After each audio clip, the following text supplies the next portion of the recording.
Sexual organ को मुतासर कर सकता है? मम्स एक एक्यूट कॉन्टेजियस डिजीज़ है, यानी कि ये बीमारी एक तो एक्यूट होती है, फौरी तौर पर किसी भी पेशेंट को लग सकती है।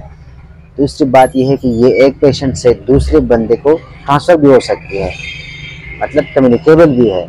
इसमें स्लाइटली फीवर होता है और ये जो पैरोटिड ग्लैंड्स हैं इसमें एनलार्जमेंट आती है, और ये जिस वायरस से होती है इससे पैरामाइक्सो वायरस कहते हैं, यानी कि एक वायरस की वजह से बॉडी में लगती है। इसका पॉजिटिव ऑर्गेनिज्म जो है वो पैरामाइक्सो वायरस है, और ये डिजीज़ 12 टू 21 डेज तक अपनी अलामात जो है पेशेंट पे ज़ाहिर कर देती है।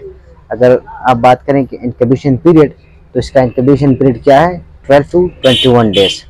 ये बीमारी इनिशियल में तो कोई ख़ास अलामात ज़ाहिर नहीं करती सेक्सुअल ऑर्गन के पे, लेकिन बाद में जाके, यानी ये बीमारी अगर 10 दिनों से ज़्यादा रही एक बॉडी में, तो ये मेल के जो टेस्टिस हैं उसको अफेक्ट कर सकता है, खासियत जिसे कहते हैं, यानी टेस्टिस को अफेक्ट कर सकता है। इसमें इन्फ्लेमेशन हो जाती है, और इसकी वजह से आप ये बात कह सकते हैं कि मम्स मेल के सेक्सुअल ऑर्गन को मुतासिर कर सकता है।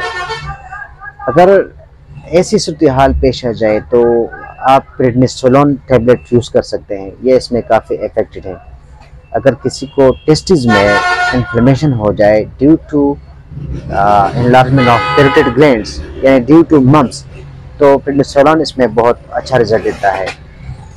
आपका क्वेश्चन ये है कि मम्स मेल के सेक्सुअल ऑर्गन को अफेक्ट कर सकता है, तो इसका आंसर ये है कि जी हाँ, कर सकता है, टेस्टिस को अफेक्ट कर सकता है।